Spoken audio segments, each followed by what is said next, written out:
Social మీడియాలో trollings పై డీజీపీకి ఫిర్యాదు చేశారు మా అసోసియేషన్ సభ్యులు. నటీనటులపై అసభ్యకర ప్రచారం చేస్తున్న ఛానళ్లను బ్యాన్ చేయాలని విజ్ఞప్తి చేశారు. ట్రోలింగ్ వల్ల మహిళా ఆర్టిస్టులు ఇబ్బంది పడుతున్నారని తెలిపారు.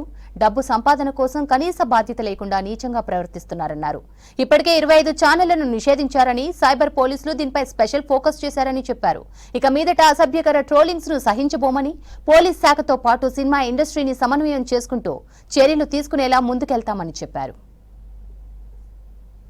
మా ఆర్టిస్టులు ఎవరైతే ఉన్నారో ఎస్పెషల్లీ లేడీ ఆర్టిస్టులు చాలా ఇబ్బంది పడుతున్నారు. బయటికి చెప్పుకోలేని పరిస్థితి. బాగా ఇప్పుడు సినిమా వాళ్ళు అనేటప్పటికీ ట్రోలింగ్ బాగా ఎక్కువైపోయి ఏ స్థాయికి వెళ్ళిపోయారంటే వాళ్ళకి క్యారెక్టర్ అసాసినేషన్ చేసే లెవెల్కి వెళ్ళిపోయారు యూట్యూబర్స్లో కొంతమంది. ఒకసారి అపోలో హాస్పిటల్కి వెళ్ళటం జరిగింది. ఎవరినో కలవడానికి వెళ్తే Shivakrishna serious in Apollo hospital.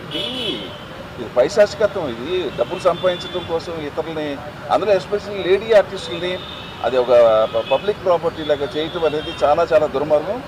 మనం ఏ వీడియోస్ పెట్టినా అక్కడ దాన్ని వచ్చేసి చాలా చాలా చీప్గా, అంటే వాళ్ళ మన ఉద్దేశం ఒకటి ఉంటుంది, బట్ వాళ్ళ ఉద్దేశం దాన్ని మార్చి ఇంకోలాగా ప్రాజెక్ట్ చేయడం అనేది స్టార్ట్ చేశారు. ఇప్పుడు ఏమైపోయింది, సోషల్ మీడియాలో డైరెక్ట్ వాళ్ళ ఛానల్స్లో ఒకరికొకరిని ఎక్కిరించుకొని ఆ వెకిల్ నవ్వుకొని ఆ కమెంట్స్ వచ్చేసి అలవాటు పడిపోయారు. ఏది తప్పు ఏది కరెక్ట్ అనేది తెలియకుండా పోతుంది. ఇప్పుడు వాళ్ళు కూడా సారీ చెప్తే ఎలా చెప్తున్నారంటే ఇట్స్ అ డార్క్ కామెడీ, ఏముంది ఇంట్లో అన్నారు. Personal trollings and common trollings ఇలా డిఫరెంట్ పేర్లతోటి అవన్నీ డీసీపీ గారి దగ్గర సబ్మిట్ చేసినాము. అండ్ పర్సనల్గా మేము కూడా ఒక డిపార్ట్మెంట్ పెట్టుకొని సైబర్లో ఒక వింగ్గా ఈ ట్రోలర్స్ని వచ్చేసి వాళ్ళ ఛానల్స్ డౌన్ చేయడానికి మేము ప్రయత్నం చేస్తున్నాము.